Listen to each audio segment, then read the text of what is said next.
अस्सलाम वालेकुम रहमतुल्लाहि व बरकातुहू। ज़ान मिल्लत इस्लामिया आप तमाम उम्मती को अबू फसल की तरफ से सलाम अर्ज़ है। घर में बड़ी पर्दा नशीन इज़्ज़तदार माँ और बहनों को अबू फसल की तरफ से सलाम अर्ज़ है।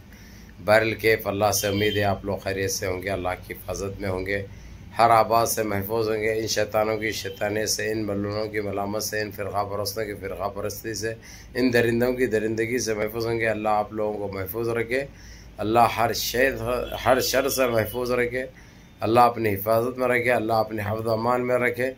बहरल कैफ़ देश के हालात से तो आप लोग वजह वाकिफ़ है, किस सिम जा रहा है हमारा देश। महंगाई आग लगा रखी है, बेरोज़गारी मार रही है, आदमी मर रहे हैं, लेकिन इनको इसकी फ़िक्र नहीं है, ज़री भी रत्ती बराबर फ़िक्र नहीं है। इन्हों बस टूरों पे टूरना कर रहे। दुबई गएगा, जाके झूठे झूठे वादे करके आए, माफिया चाह के आए, पेटों में मुंडियाँ डाल के आए, गले मिल के आए, गले लग के आए। उसके बावजूद वहाँ पे तो बोले एक, आके यहाँ पे मुँह भी नहीं खोले हुए, आके अभी तक मुँह भी नहीं खोले, जबकि सुप्रीम कोर्ट खुले अल्फाजों से कह दिया कि इसको अरेस्ट करो, इसको सलाखों के पीछे डालो, और ये देश में जितना भी माहौल ख़राब हुआ इसकी जिम्मेदारी नहीं है। यहाँ तक कि ये तक कह दिया उदयपुर में जो वाक़या पेश आया, जो हादसा पेश आया, वो हादसे की भी जिम्मेदार ये नुपुर शर्मा है। इसने बचाव के लिए सुप्रीम कोर्ट का दरवाज़ा खटखटाया था, क्योंकि सारे देश में केसेस बुक हुए थे इसके ऊपर, लेकिन ये जान गई नहीं, डर के घबरा कर। उसके बाद कलकत्ता से इसको वेस्ट बंगाल से लुकआउट नोटिस जारी हुआ। इसके सारे वो सील हो चुके हैं, सारे अकाउंट सील हो चुके हैं, और इसको देखते ही अरेस्ट करने का वारंट, और हर एयरपोर्ट पे, हर रेलवे स्टेशन पे चौकसी बढ़ा दी गई है।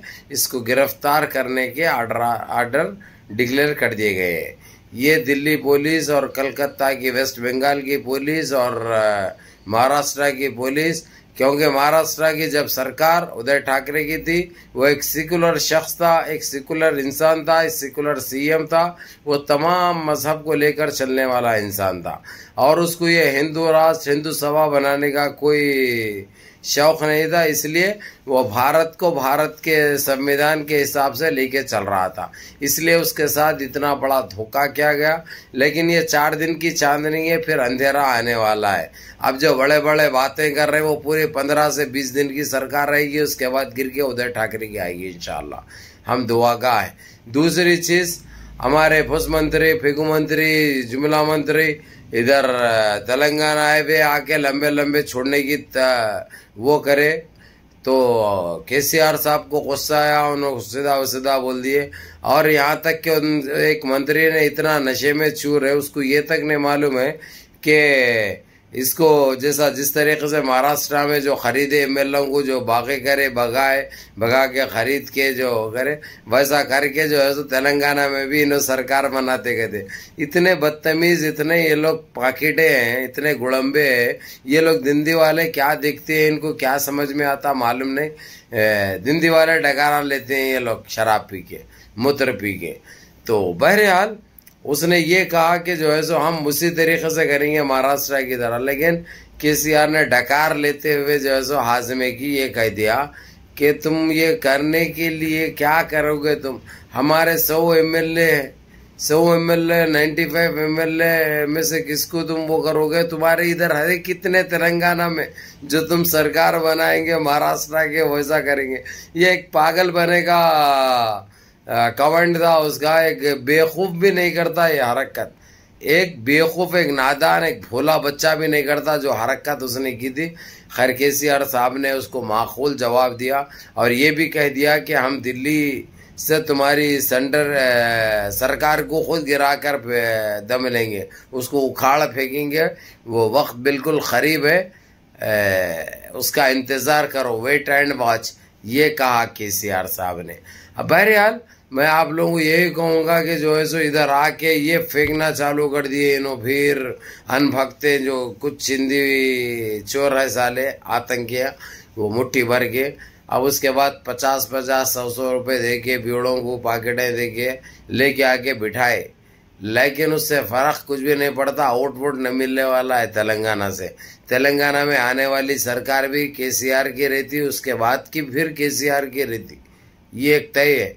और हो सकता जो है सो केसीआर बाहर निकले अगर से तेलंगाना से, तो ऐसे बहुत सारे उम्मीद है, बहुत सारे एमपी लेके आ आएंगे। मैं ये नहीं कहूँगा कि उन्होंने प्रधानमंत्री बन जाएंगे या प्राइम मिनिस्टर बन जाएंगे, ये नहीं कह रहा हूँ, लेकिन कुछ ना कुछ तो खलबली मचाएंगे, तहलका मचाएंगे, ये चीज़ की मैं गारंटी देता हूँ, लिख कर भी देता हूँ, उसमें कोई दौराए नहीं है।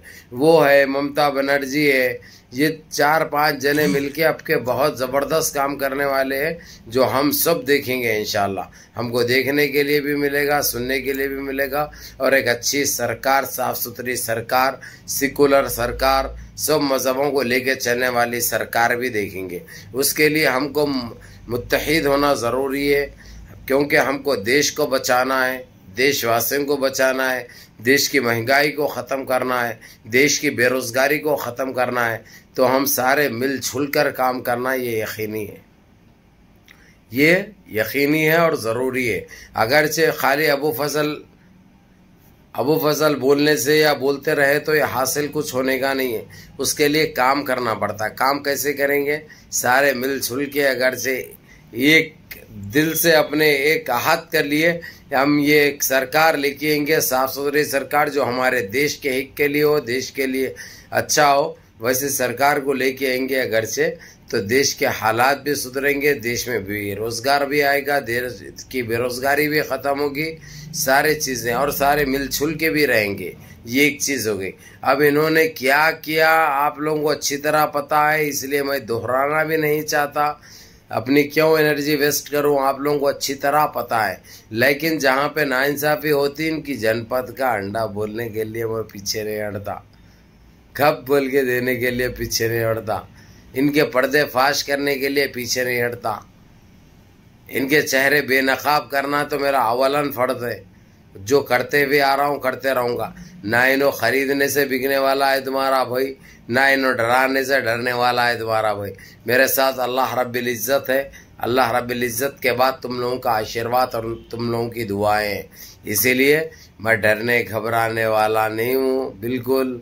अभी न टेलीफोन आ करते फेक अकाउंटों से, फेक नंबरों से करके जो है सो यानी जान से मारा, यानी एक ऐसा दिखता मेरे को, यानी एक जोक, एक क्या मेरे को बोलने के लिए भी शर्म आती, लेकिन इन पाखंडियों के पास शर्म नाम की चीज़ नहीं है, ये सारे निकाल फेंके हैं। या नहीं तो जो है सो तुम कुछ बोलो मत, सरकार के बारे में मत बोलो, उसके पर्देफाश मत करो, सच्चाई मत बताओ देशवासियों को, ये इनका कहना है। लेकिन मैं तो एक ही चीज़ कहूँगा, मैं तो सच बताऊँगा, हक बताऊँगा और इनके चेहरे बेनकाब करूँगा, ये एक हकीकत है। और मैं किसी के डराने से डरने वाला नहीं हूँ, बेफिक्र रहिए आप लोग बस जुड़े रहिए। अबू फजल धमाका, गल्फ अपडेट, ये यूट्यूब के चैनलों पे देखते रहिए। आप लोगों को ताज़ा खबरें, सच्चे खबरें, ये लोगों के पर्दे फाश, इनकी जनपदों को किस तरीके से लगा जाता है, ये सारे नज़र आएंगे आप लोगों को। बहरहाल केफ मैं आप लोगों को यही कह दूंगा मैं कि जितनी ये लोग गंद मचा रहे हैं, जितना ये लोग ये गली गली फिर के, स्टेट फिर के, जो सारे स्टेटों को ख़त्म करने के लिए ये लोग सोच रहे हैं, हमको यहाँ पे मजबूत होना बहुत ज़रूरी है। हमको एक इरादा करना, एक फ़ैसला लेना बहुत ज़रूरी है। ये हमारे देश की हित के लिए बहुत ज़रूरी है, देशवासियों के लिए बहुत ज़रूरी है, क्योंकि इन्हों चाह रहे हैं कि जो है सो पूरा माहौल गंदा हो जाए, हर जगह गंदी हो जाए। लेकिन हमारे जैसे देशभक्त भी है, देश प्रेमी भी है, जो ये होने नहीं देंगे, इनको इनके मंसूबों में कामयाब होने नहीं देंगे, इनके बदमाशियों को रोका जाएगा इंशाअल्लाह ताला। लेकिन उसके लिए आप लोगों का सपोर्ट होना ज़रूरी है, आप लोगों का साथ होना ज़रूरी है, आप लोगों की दुआएं होना ज़रूरी है। इसलिए कहते हुए आता हूँ कि मुनज़्ज़म रहिए, मुत्तहिद रहिए, अपनी सफ़ों में इत्तेहाद बरकरार रखो, नमाज़ों की पाबंदी करो, सबसे पहले नमाज़ें मिस मत करो अल्लाह के वास्ते, क्योंकि अल्लाह रब्बिल इज़्ज़त अगरचे हमारे साथ है, हम पे मेहरबान है, तो ये लोग की कोई औकात नहीं है, इनकी कोई हैसियत नहीं है जो देशवासियों को तकलीफ़ दे सके या देशवासियों को नुकसान पहुंचाया जाए। तो बहरहाल आप लोगों को यही कहूँगा, इसलिए नमाज़ों की पाबंदी करो और गिड़गिड़ा के अल्लाह रब्बुल इज़्ज़त से दुआएं करो, क्योंकि वो करीम है, वो रहीम है, वो बासित है, वो राशिद है, वो जब्बार है। इसलिए जो हो सकता उनसे मांगो, किसी से मांगने की ज़रूरत नहीं, अल्लाह रब्बुल इज़्ज़त से मांगो। अपना सर उन्हीं के पास झुका के रो के गिड़गिड़ा के अल्लाह से मांगो और अपने गुनाहों की तौबा करो। हम हर चीज़ में कामयाब होने वाले हैं इंशाअल्लाह, हमारी कामयाबी यकीनी है। या अल्लाह दुआ में याद रखिए, मुनज़्ज़म रहिए, मुत्तहिद रहिए। अस्सलाम।